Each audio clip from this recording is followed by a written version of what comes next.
Bueno muchachos, les envío un fraternal abrazo, un cordial saludo, espero que estén muy bien.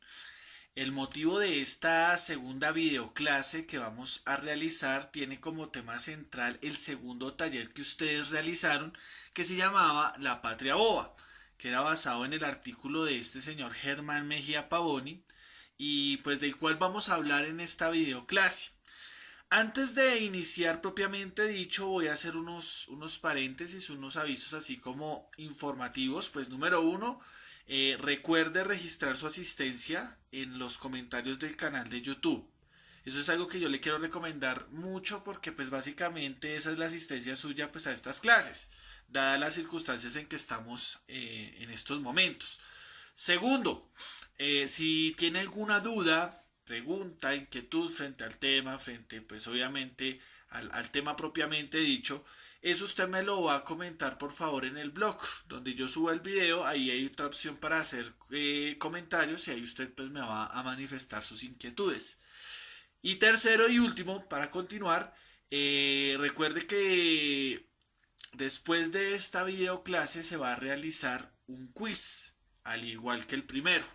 Entonces, para que por favor lo tenga presente, estudie bien el taller, léase bien el texto que yo le subí a usted al blog, mírese bien esta videoclase para que refuerce un poco pues sobre este tema. Y dicho esto, entonces vamos a iniciar. Entonces vamos a hablar un poco acerca de esa primera fase del proceso de independencia que se dio aquí en la Nueva Granada, que se le ha conocido históricamente como la Patria Boba. Este señor, Germán Mejía Pauni, que fue el que escribió el artículo que ustedes hicieron, digamos, que era el texto base del taller que ustedes realizaron, digamos que curiosamente él plantea una mirada distinta hacia eso que se ha conocido históricamente como la Patria Boba. Él cuestiona, de hecho, que se le llame a esa primera fase, a esa primera etapa de la independencia que se dio aquí en nuestro país, que en ese entonces se llamaba Nueva Granada, se le llame Patria Boba. Y él va a dar unas razones, digamos, ahí que vamos a entrar a analizar. Entonces, vamos a comenzar hablando un poco de lo que tradicionalmente e históricamente se ha entendido como eso que se llama la patria boba. Entonces vamos a hablar un poco de eso como pues para saber de qué estamos partiendo y para poder entender mucho mejor lo que plantea este señor Germán Mejía Pavoni. Entonces vamos a comenzar hablando de lo que tradicionalmente se ha enseñado y se ha hablado acerca de la patria boba.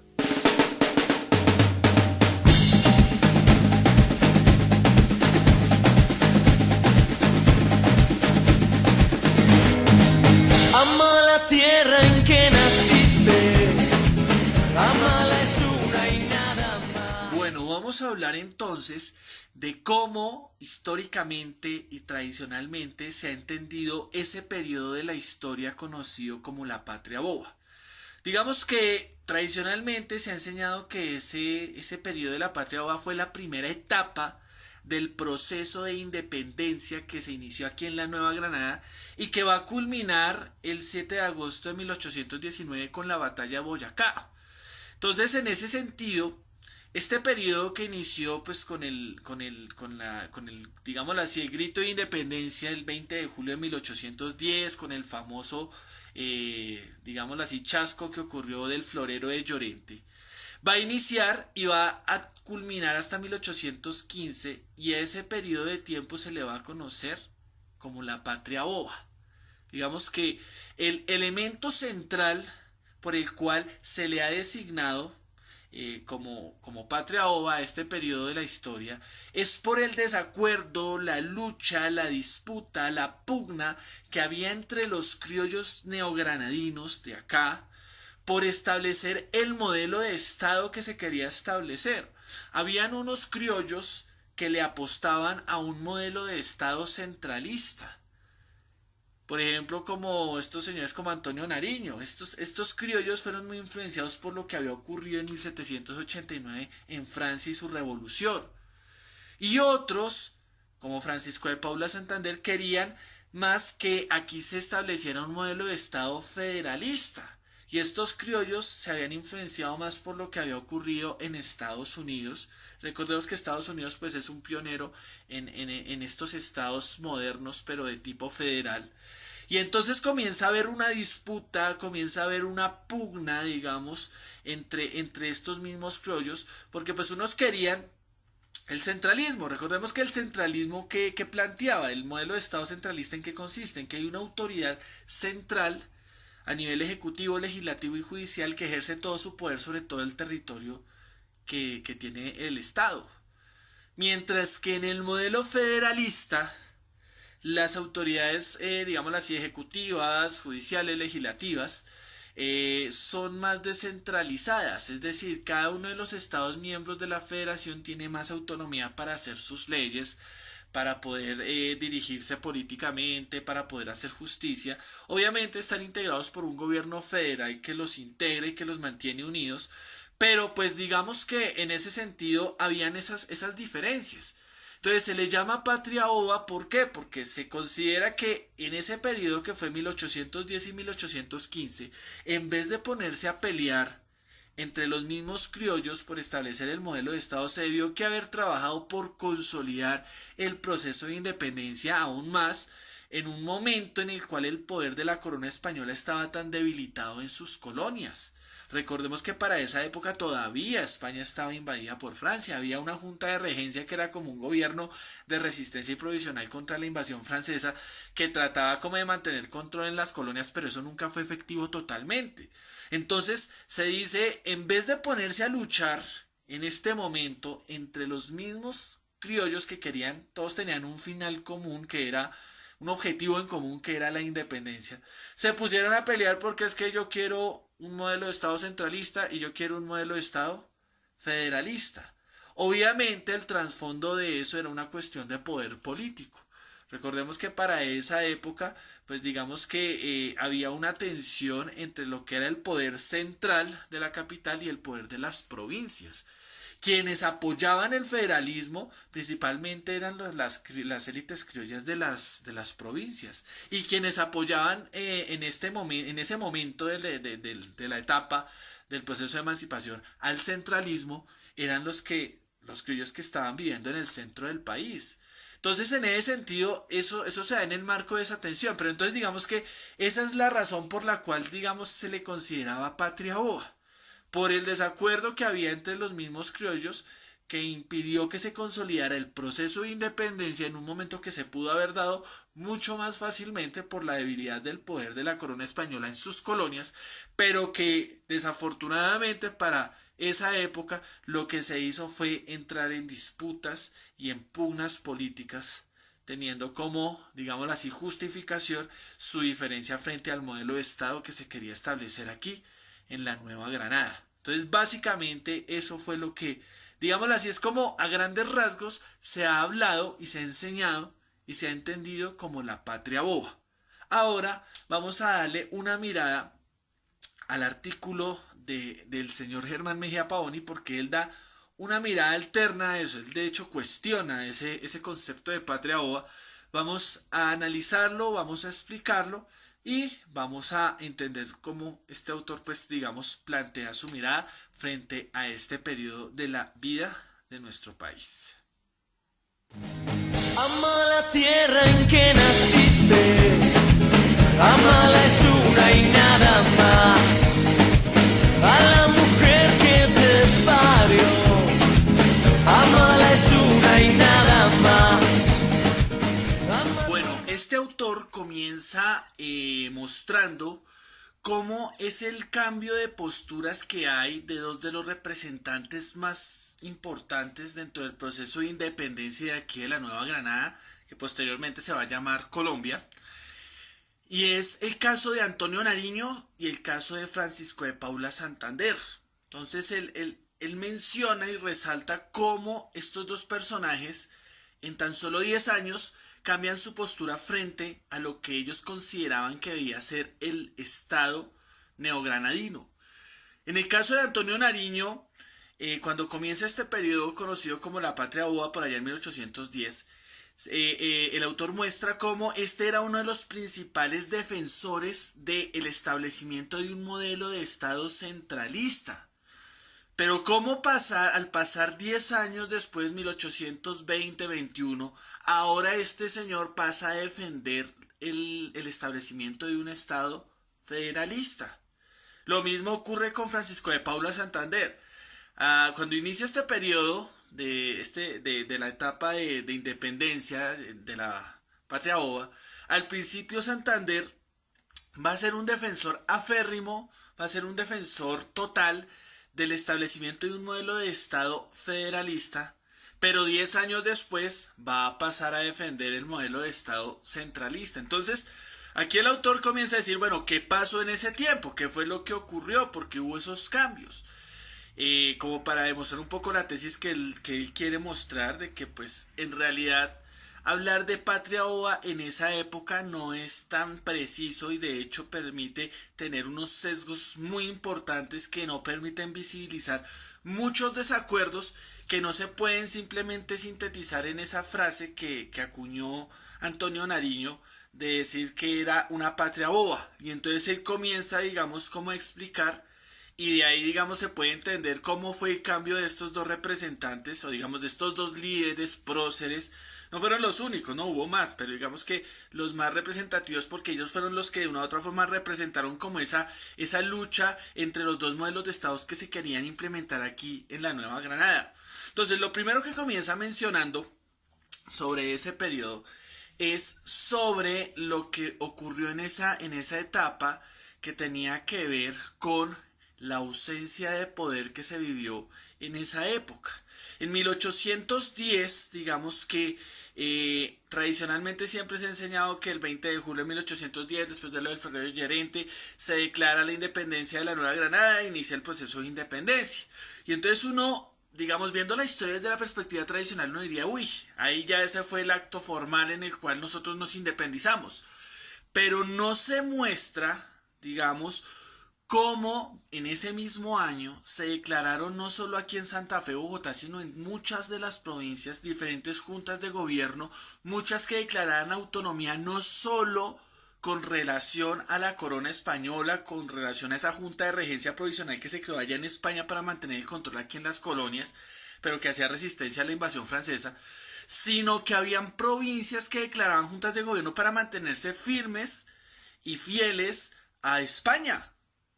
Entonces, en ese sentido, el autor se pregunta y dice, venga, ¿por qué no fue acaso suficiente la declaración que ocurrió en Santa Fe de Bogotá para que las demás provincias se unieran a esta y no se tuvieran que declarar tantas juntas de gobierno, muchas de las cuales también declaraban autonomía con respecto a Santa Fe de Bogotá? De ahí fue donde se comienza a dar como esa disputa entre los que querían el modelo de Estado federalista y modelo de Estado centralista. Los de las provincias no querían pasar a estar subordinadas totalmente a Santa Fe de Bogotá, porque decían, pero pues nos vamos a quitar el yugo de España ahora para pasar a los santafereños, pues no queremos eso. Los de Santa Fe de Bogotá, como Antonio Nariño, que en esa época era el presidente, digamos, de aquí de Cundinamarca, sí querían establecer un modelo de Estado centralista que consideraban que era como la forma de mantener unido, digámoslo así, y crear una república propiamente dicha. Pero las provincias no estaban de acuerdo con eso porque decían, no, nosotros queremos autonomía, quizás podemos estar unidos, pero cada estado o cada provincia debe tener su autonomía para poder gestionarse política, legislativa, militarmente. Entonces, lo que cuestiona ahí el autor, este señor Pavoni, es por qué razón, si solo era una cuestión entre federalistas y centralistas, por qué razón la declaración hecha aquí en Santa Fe de Bogotá, con la declaración que se hizo el 20 de julio de 1810, no fue suficiente para que las demás provincias se unieran a la causa santafereña de acá de Santa Fe de Bogotá, sino que él comienza a mostrar que en ese mismo año, por ejemplo en Cartagena, Santa Marta, Cali, Popayán, Pasto, Monpós, Tunja, Socorro, todas esas provincias declararon juntas de gobierno autónomas independientes. La mayoría sí obviamente se declaraba, o sea, terminaron buscando la independencia de España, ¿no? Como les decía, unas que otras, como lo que fue Santa Marta, Pasto y Cali, si no estoy mal, dijeron nos mantenemos firmes a la corona española, porque pues veían que pues a ellos les convenía más estar con la corona y no independizarse. Y la cuestión es que cada una de estas juntas de gobierno va a entrar en una tensión con la capital. Y lo que va a decir este autor básicamente es que Santa Fe de Bogotá en realidad era la capital solo porque el rey de España había establecido que fuera la capital, ni siquiera porque aquí viera el virrey. Porque aquí las provincias de una u otra forma le tenían era lealtad ¿a quién? Al rey. Pero como ya no estaba el rey, porque ya estaba, ya lo habían sacado del trono en España y, todo, y no estaba en su poder propiamente dicho, pues las provincias dijeron, pues sencillamente declaremos nuestra independencia, nuestra autonomía, pero pues Santa Fe de Bogotá no fue lo suficientemente fuerte para mantener la unidad de todo el territorio de ese entonces de la Nueva Granada. Entonces ese es un primer punto que él menciona y dice, ojo, hubo un desacuerdo muy importante, hubo una ausencia de poder fuerte en la Nueva Granada que impidió que se consolidara ese modelo, digámoslo así, Estado-Nación republicano que se quería consolidar en esa época, por lo cual él dice, no fue tan bobo, había un desacuerdo muy fuerte, una ausencia de poder muy fuerte. Segundo aspecto que viene a hablar aquí, digamos, este autor, y tenía que ver con los intereses propiamente dichos que buscaban cada una de las provincias. Habían provincias que decían, listo, está bien, nos queremos independizar de España, pero hubo otras que no. Como ya lo mencioné anteriormente, Pasto fue un caso emblemático porque Pasto prácticamente se opuso a Antonio Nariño luchó, digamos, para mantenerse fieles al rey. Lo mismo ocurrió con Cali, lo mismo ocurrió con Santa Marta, por lo cual había otro punto de discrepancia. ¿Íbamos por la independencia o nos manteníamos fieles a la corona española? Por lo cual había otro punto de desacuerdo en ese aspecto.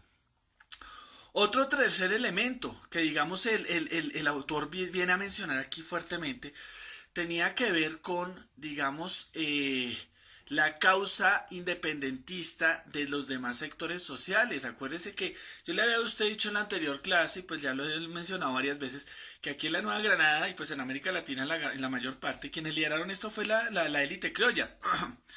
Pero en la Nueva Granada, digamos que los demás sectores sociales como los indígenas, los afros, los mestizos, ciertamente no es que estuvieran totalmente convencidos como de que si nos independizamos nos va mejor o si nos quedamos nos va mejor. No había como un convencimiento total. Obviamente pues terminó ganando, digamos, consolidándose el impulso por la independencia, pero no fue un impulso así como con esa convicción de que uno viera así allá muchos de los indígenas, sí, vamos a independizarnos por la patria, porque pues muchos de estos sectores sociales, como los afro, como los indígenas, sabían que en realidad esto era un proyecto criollo. Y de hecho la historia pues va a corroborar que sí fue así, porque por ejemplo en el caso de los indígenas es curioso, durante la colonia española, digamos, ellos podían tener acceso a sus tierras porque la corona había creado una figura que se llamaban los resguardos. Cuando se da la independencia y empieza la vida republicana, los resguardos se acaban, digámoslo así, se destruyen, o no se destruyen, sacan a los indígenas de sus tierras y los vuelven ahora asalariados o trabajadores de las haciendas. En el caso de los afro, como es bien sabido, la esclavitud se acaba parcialmente y es solo para los hijos de los esclavos, pero la esclavitud en realidad va a durar como hasta mediados del siglo XIX. Entonces en ese sentido no hubo como un convencimiento totalmente pleno que se dijera, uy, sí, vamos a luchar todos por la independencia. Entonces ese era otro desacuerdo que había, digámoslo así, dentro de esa época, y que cuando uno se pone a ver esa historia como la patria boba, como solo el desacuerdo por establecer si será centralista o federalista, esa visión de historia de ese periodo, según este autor, no permite ver otros desacuerdos, otras diferencias que habían y que también impedían, o que mejor dicho, que favorecieron que se diera eso que se conoció históricamente como la patria boba. Ahora, por último, y no sobra mencionarlo, también había la tensión que había por el poder entre las provincias y el poder central. Las provincias querían mantenerse, sobre todo, y aquí estamos hablando de las élites criollas. Las élites criollas querían mantener su poder dentro de sus regiones, dentro de sus provincias. Y había una tensión fuerte porque cuando se quería establecer un modelo de Estado centralista unitario, pues eso iba a querer decir que estas élites tenían que subordinarse al poder central. Entonces eso también fue un punto de desacuerdo que posibilitó que se diera esa guerra civil como tal dentro de esta clase criolla y que pues obviamente generó lo que se conoció propiamente dicho como la patria boba. Entonces es una mirada que da este autor, digamos, frente a este periodo, que lo que trata es de visibilizar que no solo fue el desacuerdo entre centralistas y federalistas, sino que hubo desacuerdos de otro tipo. Y que en realidad eso es algo que se vivió en esa época y por lo cual seguir viendo ese periodo como una patria boba invisibiliza toda esa complejidad que había en esa época. Bueno muchachos, espero haber sido claro en esta videoclase pues, del tema que se abordó sobre la patria boba. Recuerden que sobre este tema se va a hacer también un quiz. Entonces voy a dar esta semana para que ustedes pues si tienen preguntas, inquietudes pues me las planteen ya saben en el blog. Su asistencia la debe registrar en los comentarios del canal de YouTube y sus preguntas e inquietudes en el video pero ya en el blog, en la parte de comentarios del blog, ¿listo? No se le olvide por favor registrar su asistencia y voy a darle esta semanita para que estudie, repase y la otra semana pues vamos a hacer el segundo quiz.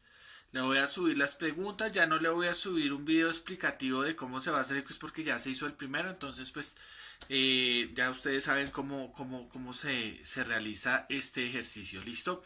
No es más, me despido, que estén muy bien. Ama la tierra en que naciste, amala es una